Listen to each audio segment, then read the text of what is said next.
ایک بہت پرانی بات ہے جب ایک بہت پیاری ریاست میں ایک شفیق بادشاہ حکومت کرتا تھا۔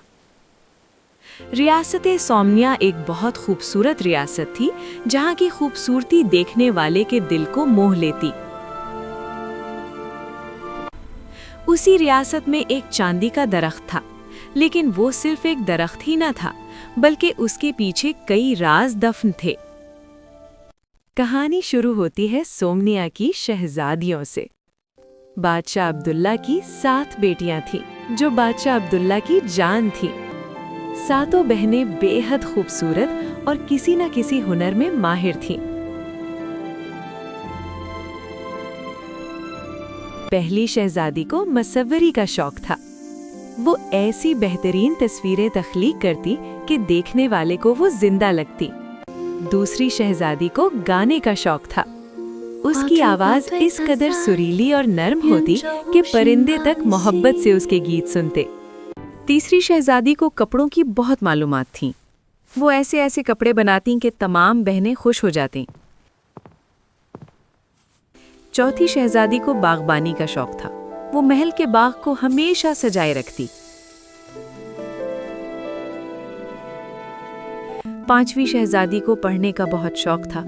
وہ ہر وقت کتابوں میں کھوئی رہتی۔ اور چھٹی شہزادی کو کھانے پکانے کا بہت شوق تھا۔ وہ ہمیشہ اپنی بہنوں کے لیے طرح طرح کے پکوان بناتی۔ لیکن ان کی سب سے چھوٹی بہن بہت ڈرپوک تھی۔ وہ کہیں سے بھی ان سب میں فٹ نہیں ہوتی تھی۔ وہ چھوٹی چھوٹی باتوں پر ڈر جاتی۔ ڈرپوک ہونے کے ساتھ ساتھ وہ حساس بھی بہت تھی۔ اس لیے تمام بہنیں اور بادشاہ کی محبت چھوٹی شہزادی سے کچھ زیادہ ہی تھی۔ ریاست میں ایک چاندی کا درخت تھا جو نہایت خوبصورت اور اونچا تھا، لیکن بادشاہ نے بیٹیوں کو سختی سے اس درخت کے پاس بھی جانے سے منع کر رکھا تھا۔ حالانکہ انہیں ہر بات کی اجازت تھی، لیکن اس درخت کے پاس جانے پر انہیں سزا بھی مل سکتی تھی۔ بابا جان، ہم کیوں اس درخت کے پاس نہیں جا سکتے؟ اکثر چھوٹی شہزادی بادشاہ سے اس بارے میں سوال کرتی۔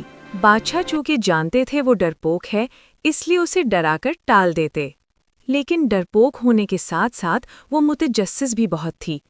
خیر، 7 بہنیں بادشاہ کی بات مانتی اور درخت سے ہمیشہ دوری بنائے رکھتیں، لیکن تب تک جب تک کہ وہ رات نہیں آ گئی۔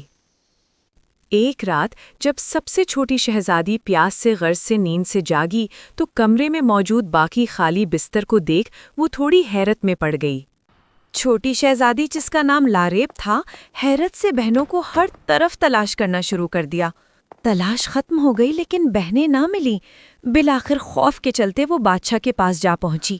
اس نے ساری بات بادشاہ کو بتائی تو بادشاہ اس کی بات سن حیرت میں اس کے ساتھ بیٹیوں کے کمرے کی طرف چل پڑے۔ کمرے میں داخل ہوتے ہی شہزادی لاریب حیران رہ گئی۔ بہنیں بستر میں آرام کر رہی تھیں۔ یہ کیسے ممکن تھا بھلا؟ بادشاہ نے اسے لاریب کی کوئی شرارت سمجھی اور پیار سے سمجھاتے وہاں سے چلے گئے۔ لاریب کچھ دیر وہاں کھڑی رہی، پھر دوبارہ بستر میں آ گئی۔ اس نے اچھے سے خود کو ڈھانپ لیا جیسے وہ کسی خوف کے زیر اثر ہو۔ اگلی صبح جب لاریب نے بڑی بہن سے پوچھا کہ کیا کل رات وہ ساری مل کر کہیں گئی تھیں تو بڑی شہزادی نے منع کر دیا۔ لیکن لاریب اپنی بات پر زور دینے لگی۔ وہ کہنے لگی، آپ سب مل کر کہیں گئی تھی اور مجھے اکیلا چھوڑ گئی۔ آپ سب مجھے ڈرپوک سمجھتی ہے، اس لیے ساتھ نہیں لے کر گئی نا۔ وہ رونے لگی تو بڑی شہزادی نے اسے سمجھایا کہ وہ واقعی کہیں نہیں گئی تھیں، شاید اسے کوئی وہم ہوا ہے۔ ہم کہیں نہیں گئے تھے، شاید تمہیں وہم ہوا ہے۔ یوں لاریب سوچ میں پڑ گئی۔ اگلی 5 راتیں مسلسل ایسا ہی ہوتا رہا۔ لاریب جب کبھی درمیان میں جاگتی تو وہ اکیلی ہی کمرے میں پائی جاتی۔ اب اسے اور زیادہ ڈر لگنے لگا تھا۔ وہ بستر میں مزید دبک جاتی۔ کیا یہ اس کا وہم تھا؟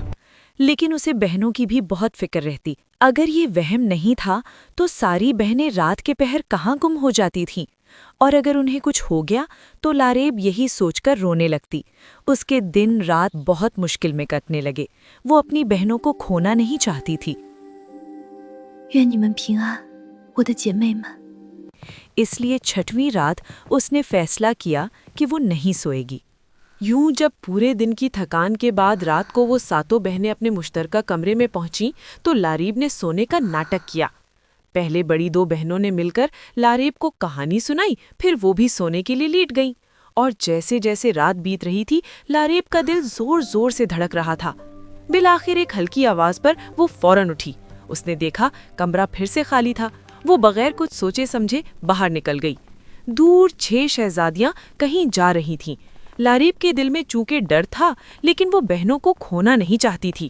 وہ راز پتہ کرنا چاہتی تھی جسے باقی بہنیں چھپا رہی تھیں، سو وہ ان سب کا پیچھا کرنے لگی۔ آخر پیچھا کرتے وہ اس چاندی کے درخت کے پاس جا پہنچی۔ اس نے دیکھا بہنیں وہاں جاتے ہی غائب ہو رہی ہیں۔ لاریب حیرت اور خوف سے یہ سارا منظر دیکھ رہی تھی۔ جب آخری شہزادی بھی اس چاندی کے درخت میں غائب ہو گئی تو لاریب بغیر کچھ سوچے سمجھے بھاگتے ہوئے وہاں گئی اور درخت کی طرف کود پڑی۔ دیکھتے ہی دیکھتے لاریب درخت سے ہوتی ایک نہایت خوبصورت جگہ پہنچ گئی۔ لاریب نے ایک جھٹکے کے ساتھ سنبھلتے ہوئے حیرت سے اس جگہ کو دیکھا۔ ایسی خوبصورت جگہ تھی کہ لاریب کھو سی گئی۔ ایسا لگتا تھا وہاں سب جادوئی اور مکمل ہے۔ جگہ کا حسن ایک شاہکار تھا۔ اس سے پہلے لاریب پوری طرح ان حسین نظاروں میں کھوتی کہ اچانک وہاں کا موسم بدلنے لگا۔ دیکھتے ہی دیکھتے وہاں کالے بادل چھانے لگے جو لاریب جیسی کم دل لڑکی کے لیے کسی خوف سے کم نہ تھے۔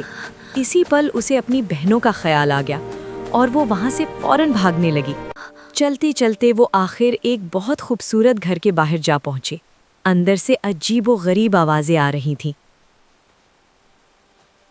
شہزادی لاریب نے جب کھڑکی سے اندر جھانک کر دیکھا تو وہ یہ دیکھ حیران رہ گئی کہ تمام بہنیں وہیں موجود تھیں، اور ان کے ساتھ ایک عجیب عورت بھی تھی جو اس پر گرج رہی تھی، اور شاید یہ بادل بھی اسی غصے کا نتیجہ تھے۔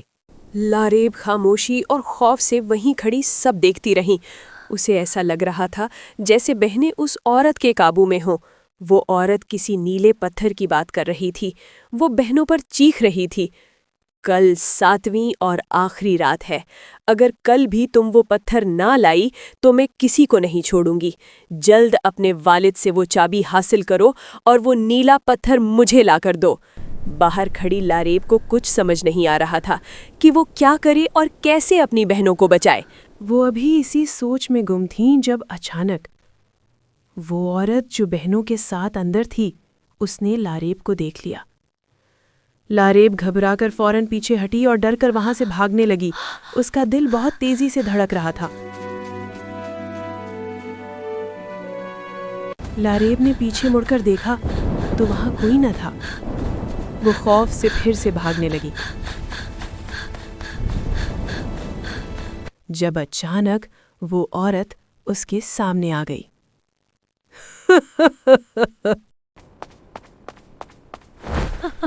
تو چھوٹی شہزادی خود ہی جال میں پھنسنے آ گئی۔ وہ عجیب عورت ڈراؤنی ہنسی کے ساتھ بولی۔ لاریب ڈر کر کون ہو پیچھے تم؟ ہٹنے لگی۔ میری بہنیں ہمیں جانے دو۔ لاریب کی آنکھوں سے آنسو بہنے لگے جبکہ وہ عورت خونخوار نظر آتی تھی۔ اتنی بھی کیا جلدی ہے چھوٹی شہزادی؟ جو کام تمہاری بہنیں نہ کر سکیں وہ تم ضرور کر لو گی۔ آخر کو بادشاہ کو تم سے بڑی محبت جو ہے۔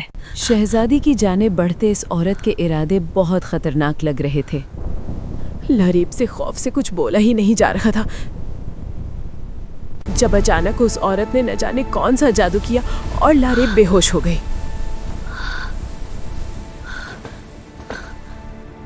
کچھ وقت گزرا اور جادوئی دنیا کا موسم پھر سے بہتر ہو گیا، جیسے وہ بہت خوش ہو۔ دوسری طرف جب لاریب کو ہوش آیا تو اس نے خود کو ایک پنجرے میں قید پایا۔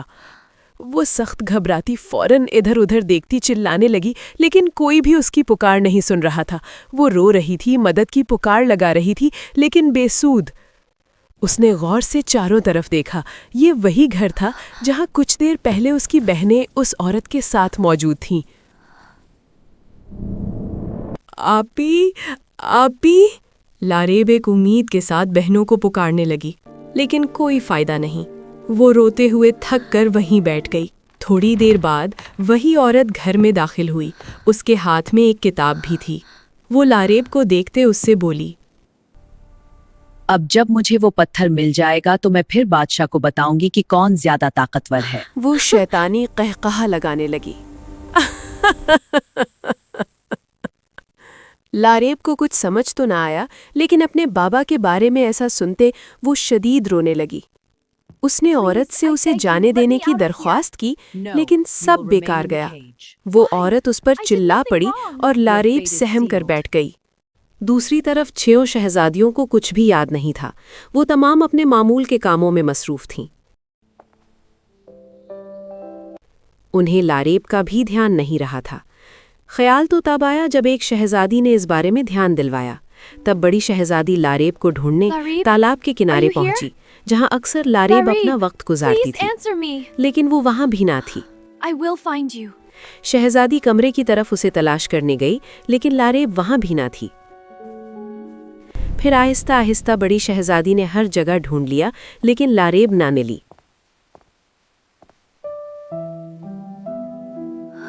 بادشاہ تک جب یہ خبر پہنچی تو بادشاہ بھی فکر مند ہو گئے۔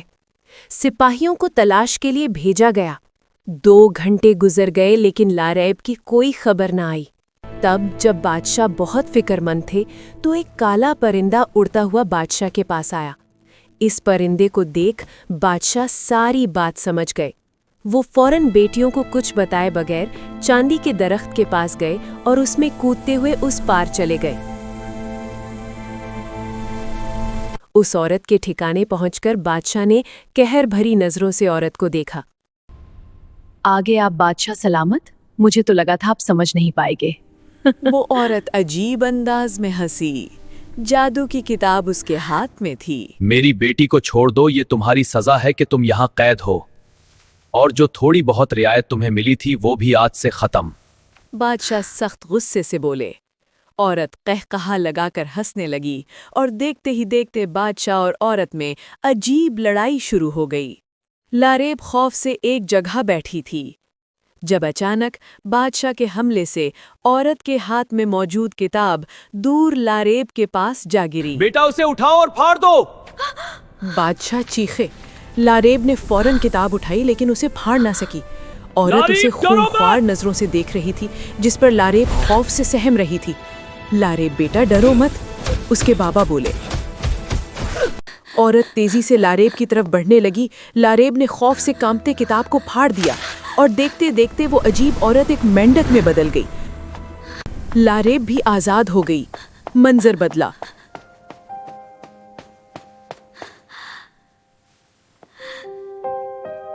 اور اب لاریب اپنے والد اور بہنوں کے ساتھ ہنسی خوشی زندگی گزار رہی ہے۔ وہ بہت زیادہ بہادر تو نہیں بن پائی، لیکن کافی حد تک خوف پر قابو پا چکی ہے، اور بادشاہ کی قیدی اس جادوئی عورت کو بھی سزا مل گئی، اور بادشاہ نے اپنے جادو کے بارے میں بھی اپنی بیٹیوں کو ساری حقیقت بتا دی کہ وہ آئندہ آنے والے حالات کے لیے تیار رہے۔